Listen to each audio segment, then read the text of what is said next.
This is CBN NewsWatch. Thanks for joining us for this edition of CBN NewsWatch. I'm Mark Martin. For the first time, President Trump gave his State of the Union address to a politically divided Congress. He faced a House of Representatives led by Democrats who have recently pushed for late-term abortions. Well, the commander-in-chief called out lawmakers to protect babies. He took advantage of recent headlines to fight for the unborn, calling on Congress to pass legislation to prohibit late-term abortions. Lawmakers in New York cheered with delight upon the passage of legislation that would allow a baby to be ripped from the mother's womb moments from birth. These are living, feeling, beautiful babies who will never get the chance to share their love and their dreams with the world. And then we had the case of the governor of Virginia, where he stated he would execute a baby after birth. All children, born and unborn, are made in the holy image of God. CBN's White House correspondent Ben Kennedy joins us now from the North Lawn. And Ben, what kind of tone did the president strike? Well, Mark, President Trump took advantage of the pulpit Tuesday night to call for unity and bipartisanship.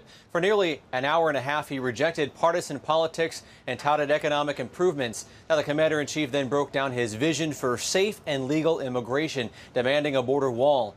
He illustrated his point by hosting family members of an elderly couple murdered in their home just last month by an undocumented immigrant. Trump said, simply put, walls save lives.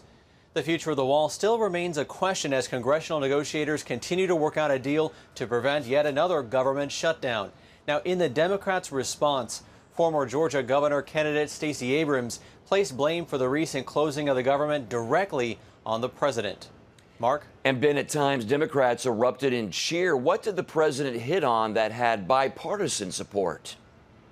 Yeah, Mark, Trump struck a bipartisan tone when talking about rebuilding America, fighting cancer, eradicating HIV, lowering the cost of health care, and the positive economy. He got a standing ovation, as you were talking about, Mark, from both sides after stating women have filled more than 50% of new jobs created in the last year alone. Now, that being said, the president did push back against abortion, saying we need to work together to build a culture that cherishes innocent life. A very strong message he hit on during his speech, which was delayed for a week due to the partial government shutdown. And Mark? Ben, real quick, we heard the president lock down a date and time for a meeting with North Korea, right? He did. President Trump confirmed his second summit with North Korean dictator Kim Jong-un for February 27th and 28th in Vietnam. Trump said his relationship with Kim is good, but that much work remains to be done in North Korea. All right, Ben Kennedy, our CBN News White House correspondent. Thank you, Ben, for covering this. Thanks, Mark. Congressman Randy Forbes, a member of the House of Representatives from 2001 to 2017, representing Virginia's 4th Congressional District, joins us now with more on the State of the Union. Mr. Forbes, thanks for your time. Well, thank you. First of all, how do you think the president did? You know, I always look and try to measure based on what's going on behind the scenes as well.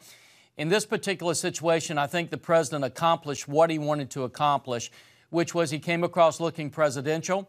He painted pictures. And I think at the same time, he reached out to independent voters and made the members that are sitting in there proud of him and willing to fight for some of the parts of his agenda that he wanted to get across last night.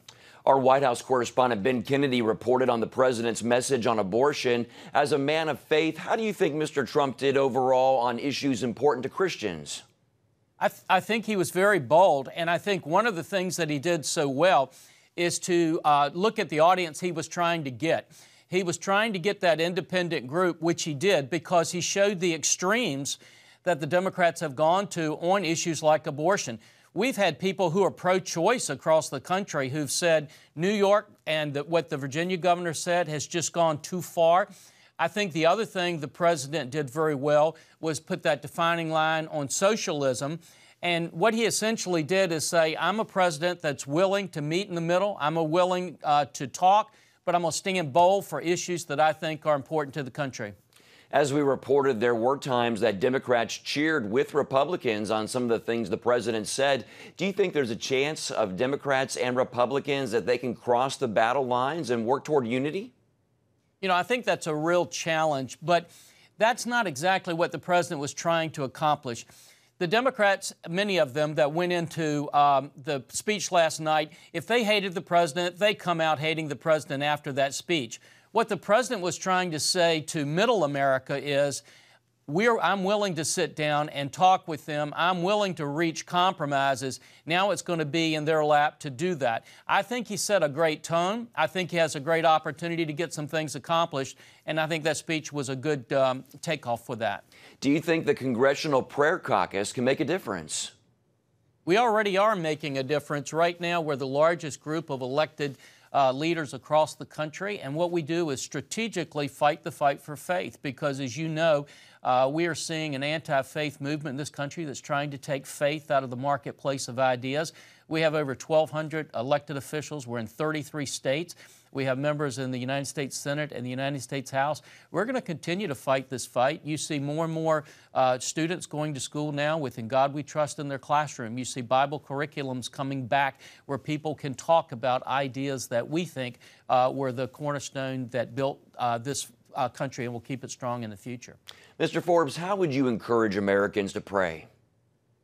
You know, I would encourage them to pray consistently. We have been told to do that, but I would tell them to do two other things. What we encourage people to do is first and foremost pray. That's crucial. It's important. But the second thing is to stand up. I think one of the things that we tell Christians to do is praying is important, but then you have to stand. And then the third thing we tell them to do is to run to the roar of the challenges that are facing us. You know, we serve a very powerful God. We serve a truth that America needs, and we shouldn't back down from that. We should run towards those challenges. And the last thing is they need to pray that we'll be more strategic in what we do and actually think through and plan out how we defend and protect faith in the years to come for the next generation of Americans. All right, Congressman Randy Forbes, thank you so much for your insight, sir. Thank you. In other news, the Senate passed legislation on Tuesday that would curb boycotts against Israel. The measure would allow state and local governments to prohibit investment into groups that support boycott, divestment, and sanctions, or BDS, against Israel or restrict contracting with them. Although the measure has passed in the Senate, it is expected to receive pushback in the Democratic-controlled House. So far, 27 states have adopted laws that discourage boycotts against Israel. More and more people are choosing to settle down in Israeli settlements. That's according to population data obtained from the Israeli Interior Ministry. The number of people living in Israeli settlements grew at a much faster rate than the overall Israeli population last year, and more growth is predicted. According to the director of West Bank Jewish Population Stats, the White House has created a much friendlier environment for settlers. Political parties in Venezuela are calling for elections in Congress in the struggle for power in that country. As the political crisis plays out, the country is also suffering a humanitarian crisis, severe shortages in food and medicine, and inflation is running at 80,000% last year. Christian groups are providing aid, and Samaritan's Purse's Franklin Graham says he's also prepared to offer help. Many Venezuelans have crossed into Colombia looking for both food and medicine. In Venezuela, there is nothing. One cannot find medicine. Nothing, nothing, nothing. Not even the vaccines for the baby. And since the girls were sick, I came for help here at the Red Cross because they give the medicines all at once. A pastor in Myanmar is dead after reportedly being abducted at gunpoint. Gospel for Asia says Pastor Toon was a field partner of the ministry. Married with 3 children, Pastor Toon led a congregation in Myanmar's Rakhine state. During 20 years as a pastor, he had shared the love of Christ with many and started several fellowships. GFA's founder, Dr. K.P. Yohanan, reacted to his death, saying, "We are heartbroken to learn of Pastor Toon's death, and we ask you to join us in praying for his wife and family and his church at this time, that they may know God's comfort, peace, and strength." The ministry says Pastor Toon was killed along with several others who had been taken by a rebel group. A university in Colorado is being sued for refusing to recognize a Christian apologetics club on its campus. The student group Ratio Christi was denied formal registration status by the University of Colorado Springs starting in 2016. According to campus officials, the group would not be registered with the campus until they allowed non-Christians and those with anti-Christian beliefs to join the club. Last November, the club sued the school, arguing that the university's denial of recognition was a viewpoint discrimination against the group's religious beliefs. The school is expected to formally respond to the lawsuit in the next 2 weeks. Coming up, a sit-down with White House Press Secretary Sarah Sanders. She talks about the president, faith, and being a working mom with one of the most high-profile jobs in the nation.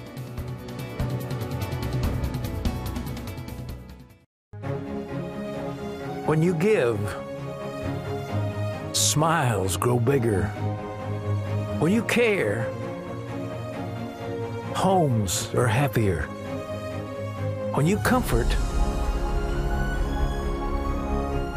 the hurt goes away. When we all come together to love, miracles happen. Hello, I'm Terry Newsom. Did you know there are more than 148 million orphans in the world today? 148 million. But it was 3 little girls that taught me about the plight of orphans. My husband and I spent nearly a month immersed in the daily activities of a Ukrainian orphanage as we waited to adopt 3 sisters. I saw firsthand the utter loneliness, the pain of rejection, and the overwhelming desire to be loved. That experience changed me forever. And out of it grew a ministry from my heart called Orphan's Promise. Today, we're helping orphans and vulnerable children in more than 50 countries worldwide. Thousands of children are now in safe homes. They're being educated, and they're learning life skills. I'm asking you to join with me and become family to these children. Will you call the number on your screen right now? Because every child deserves a chance to be happy. Hello? Is this thing on? Hey, kids, do you love games? And do you love discovering things? Well, do ya? Then you're gonna love this. It's the new free Superbook Kids Bible app. You can play games, watch videos, find answers to your questions, and a whole lot more. The new Superbook Kids Bible app. Free downloads available on iTunes and Google Play now. Welcome back. The president's much-anticipated State of the Union address is being reviewed today by friends and foes alike. And the woman who often takes the shots from the media on his behalf is Press Secretary Sarah Sanders. As President Trump's spokesperson, Sanders has become a household name. For conservatives, she's a hero. But to liberals, especially some in the media, she's part of the problem. CBN's Jennifer Wishon has more from the White House. Sarah Sanders is the face of the Trump administration, which comes with both arrows and adoration. In a wide-ranging interview, CBN News chief political analyst David Brody and I talked to her about juggling her never-ending job with 3 small kids, the media, and praying for her enemies. You see a lot of angry faces, people that their sole purpose is to find this gotcha moment, to catch you. Their job is not to get information, which is what the briefing is supposed to be. Sarah Sanders says while the White House press corps can be a tough crowd, that's not why she holds fewer briefings. The president himself engages with the media more than any president has in history. He's the most accessible, and I think the White House in general is the most accessible when it comes to the media. We have an incredible story to tell, and we're proud and happy to do it. The difference is that the world has changed in terms of how you can interact with the press. As Congress begins negotiations to avoid a second shutdown, Sanders says the president has already laid out his demands. Walls should not be controversial. It's just common sense. Walls work. The president, no matter what the topic is. He's a natural-born leader, and so something that is this big of a priority for him, you can expect him to continue to lead on the effort. Nancy Pelosi says the wall is, quote, immoral. It's very hard at this point to even take a lecture from Democrats on what is moral and what isn't. People who are willing to allow legislation to pass supporting late-term abortion, the idea that they would take out "So Help Me God" in the platform that House Democrats have raised this week, but the idea that protecting the people of your country, which is the fundamental duty of being president of the United States, would in some way be immoral is a ridiculous charge, and something that I think probably I would think Speaker Pelosi may even regret making that comment, because she's seen how ridiculous that sounds, and you know, how the evidence is so contrary to that comment.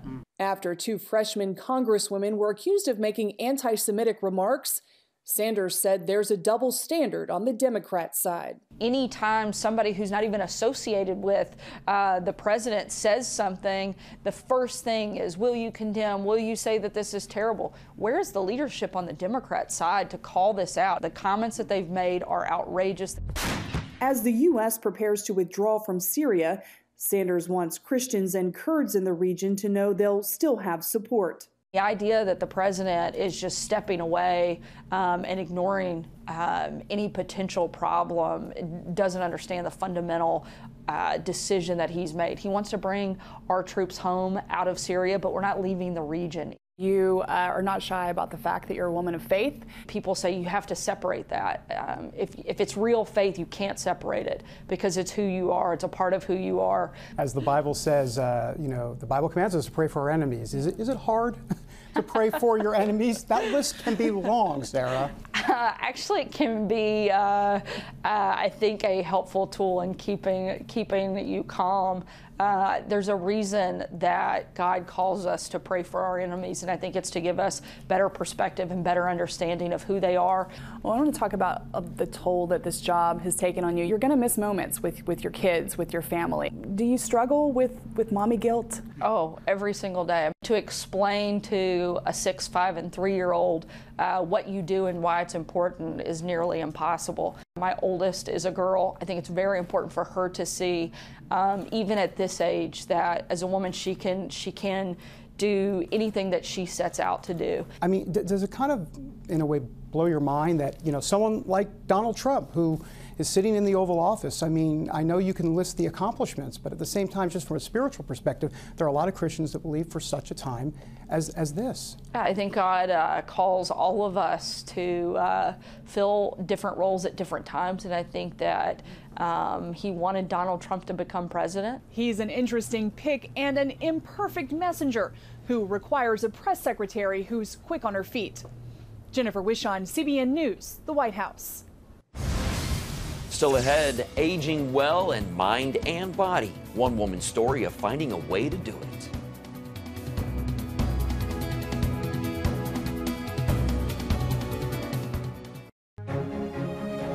When you give, smiles grow bigger. When you care, homes are happier.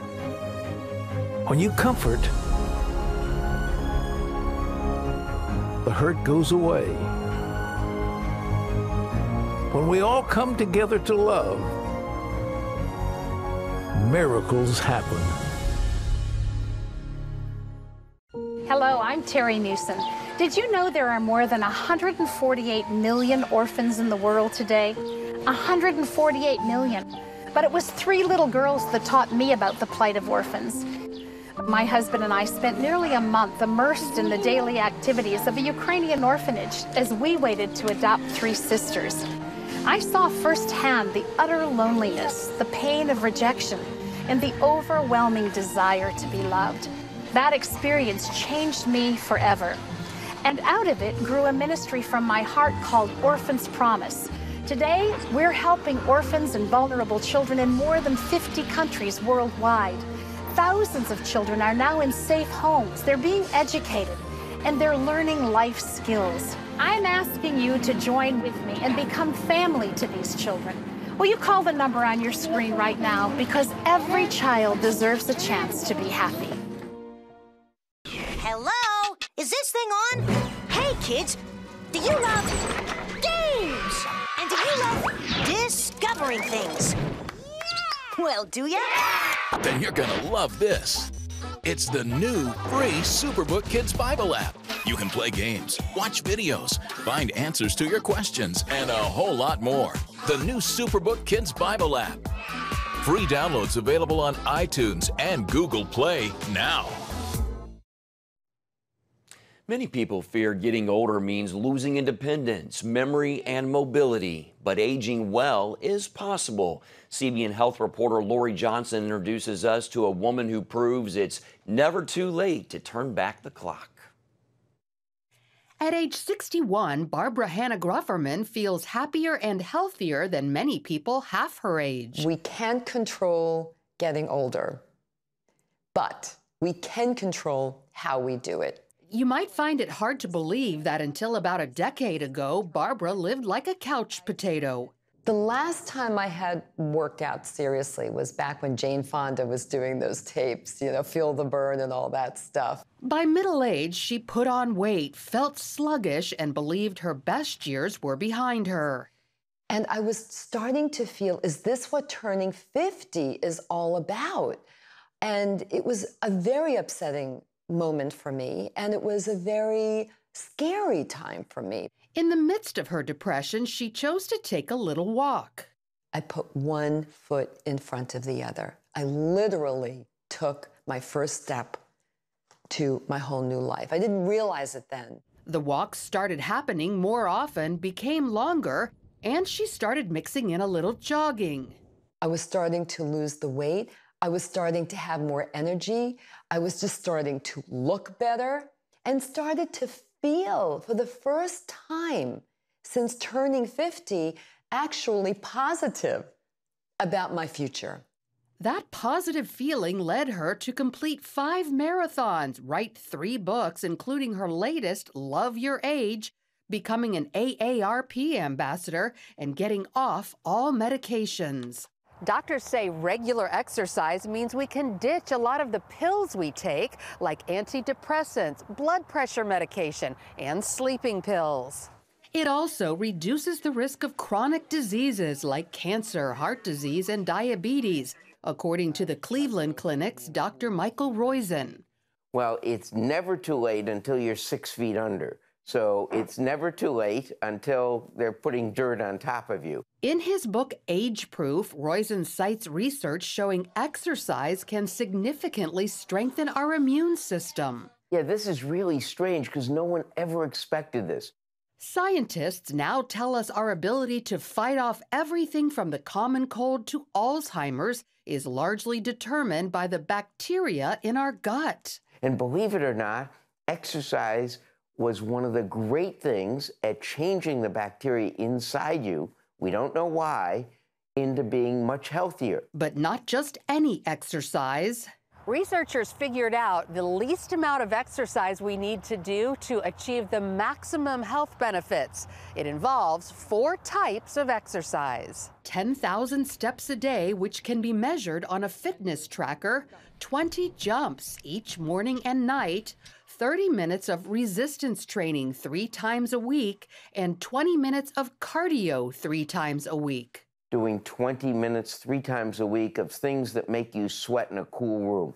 That's what we call cardio. As spokeswoman for the American Osteoporosis Foundation, Barbara feels especially passionate about resistance training, which can mean lifting weights or using your body weight, as in push-ups or planks. That, along with calcium and vitamin D, strengthens bones.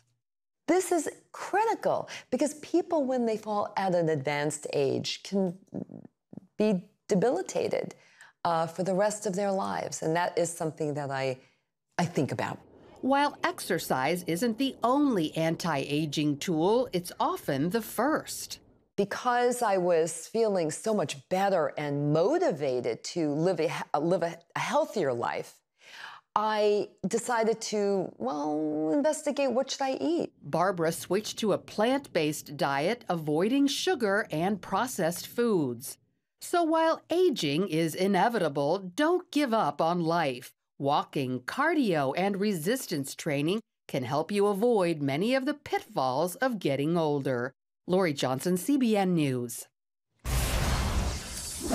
Coming up, Tim Tebow takes a swing for charity and gets an unexpected reaction. Then his response goes viral. We'll show you what it's all about right after this.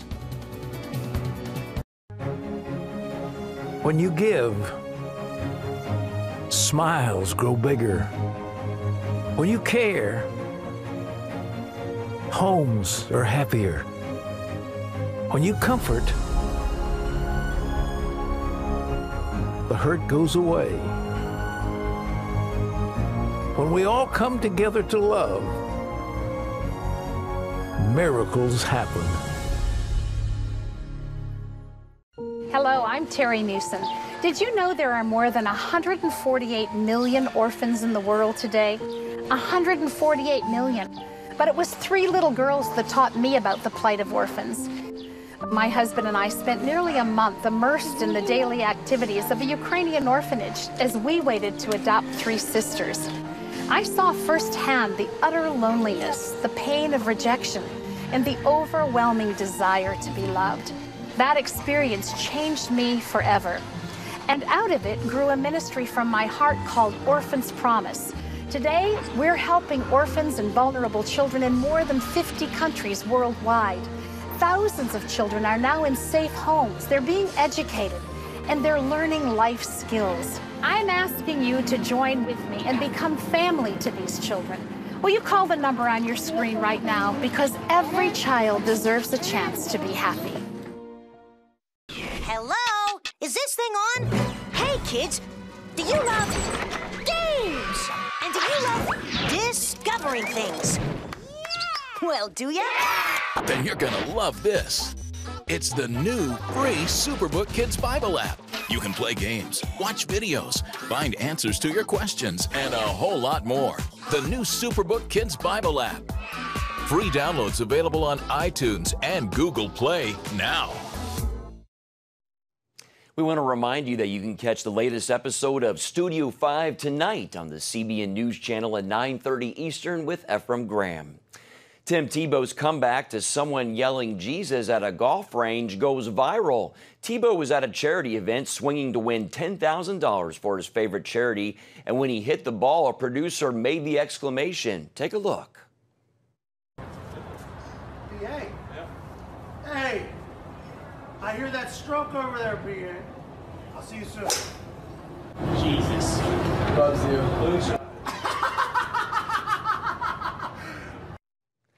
Fox News reported the producer worked for Pat McAfee, a retired NFL punter for the Indianapolis Colts, who now has a sports show. He was emceeing the event and posted the exchange. He tweeted, after watching the greatest college football player of all time strike a ball, @Ty Schmidt shouted Jesus. @Tim Tebow then delivered one of the most perfectly timed lines I've ever heard in my life.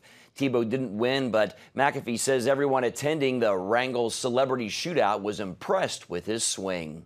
You can find more on the issues you care most about at cbnnews.com, and also watch CBN News programs anytime on our CBN News channel.